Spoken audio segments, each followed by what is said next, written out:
ils se sont livrés une nouvelle fois à leur démonstration éclatante de basketball. Livrés une nouvelle fois à leurs pitreries qui nous ont déjà fait rire bien souvent, qui font déjà rire nos enfants et qui feront sans doute rire les enfants de nos enfants.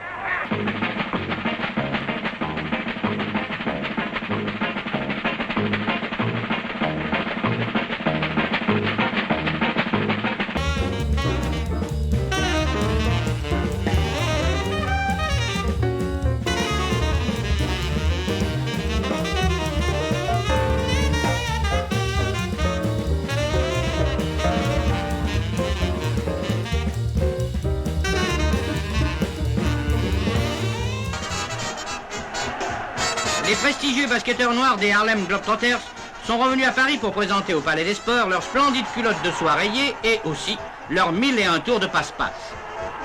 Opposés à l'équipe de Boston, les Noirs de Harlem font alterner les jonglages, les feintes sur place, avec de véritables passes et des descentes au panier où on retrouve un peu de classicisme.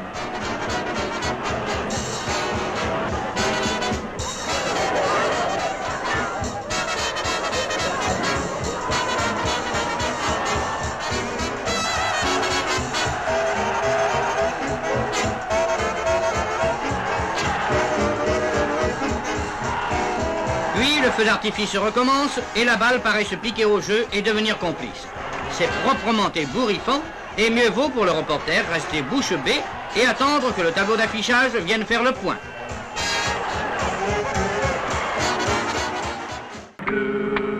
Dans un autobus cahotant qui traversait une grande ville européenne, les enfants de la nuit chantaient un air du pays natal. Un air qui disait à la fois leur nostalgie, leur fatalisme et leur joie enfantine d'exister. Everybody clap your hands. I'll give yourself a chance. Le voyage était long, mais ils ont l'habitude de ces déplacements qui se ressemblent tous et dont le but est toujours le même, un stade. Et dans ce stade, un plancher. Un plancher qui est pour eux ce qu'une scène de théâtre est pour les comédiens.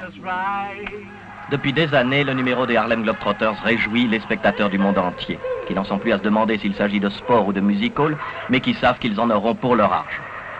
L'argent joue un grand rôle dans la vie des Harlem. Derrière ces cigales, il y a des fourmis, il y a une vaste entreprise de spectacle dont le patron lui-même a appris durement pendant de longues années quel était le prix de l'argent. You are a very rich man now, aren't you? Vous êtes un homme riche maintenant. Well, that depends how you evaluate. Eh bien, ça dépend de ce que vous appelez la richesse. Si c'est en éducation, en expérience, en connaissance des autres hommes, oui, alors je dirais oui. Will to know your fellow man a little better, I would say yes. Lorsqu'on voit évoluer les Harlem, le basketball paraît facile. Les dons de ces joueurs sont si évidents, leurs gestes si naturels, que l'on a tendance à oublier que, comme tous les artistes, ils ont commencé très jeunes, un apprentissage sérieux, et que maintenant encore, ils font des gammes tous les jours. Sur la place de Bruxelles où nous avons surpris les Harlem Globetrotters en train de s'entraîner, nous avons pu interroger l'organisateur de leur tournée européenne. Depuis combien de temps vous occupez-vous des Harlem? Oh, voilà environ 5 ans que je m'en occupe.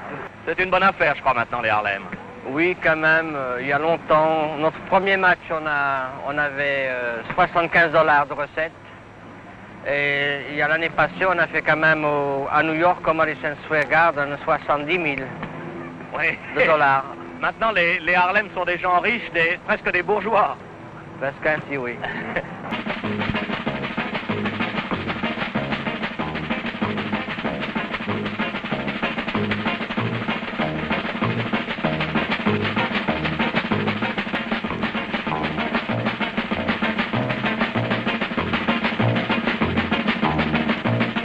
Même au vestiaire, les Harlem sont en représentation. Il a suffi que nos caméras et nos projecteurs fassent leur entrée pour qu'ils se livrent à des facéties dont ils ne savent plus bien eux-mêmes si elles les amusent. Nous en avons profité pour poser quelques questions à leur capitaine, Tex Harrison. Nous lui avons demandé si cette vie de mercenaire bien payé, lui plaisait. Oh, definitely. Certainement, oui. Je ne vois rien d'autre que je puisse faire qui me rapporte autant d'argent. Comprenez, je suis professionnel, et un professionnel aux États-Unis gagne beaucoup d'argent. Qu'est-ce que vous ferez lorsque vous ne serez plus joueur de basketball? Eh bien, peut-être entraîneur, ou bien dans les affaires, ou bien alors me retirer en France et ne rien faire que manger du pain et boire du vin. Eat bread and drink wine all day. Good. As you say in French, Patty, it's magnifique, hein?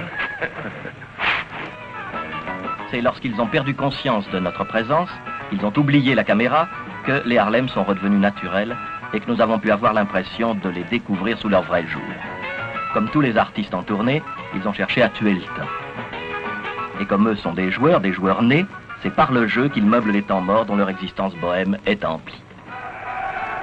Mais à peine sortis dans l'arène, à peine retrouvés ce terrain et ces deux panneaux qui leur redonnent une âme, les Harlem Globetrotters se sont mis à brûler les planches. Pour la plus grande joie des spectateurs de Bruxelles, de Paris, de Prague, de Montevideo, de New York ou de Melbourne, ils se sont livrés une nouvelle fois à leur démonstration éclatante de basketball.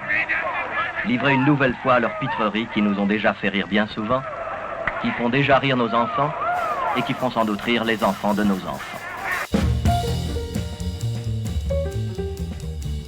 Pour terminer ce journal, un court extrait du spectacle, car on ne peut pas appeler ça autrement, du spectacle qu'ont donné à Saint-Étienne les Harlem Globetrotters. C'est une équipe de basket, vous le savez, créée à Chicago en 1927. Leur qualité, un jeu rapide, des dribbles assez étourdissants et surtout une rapidité.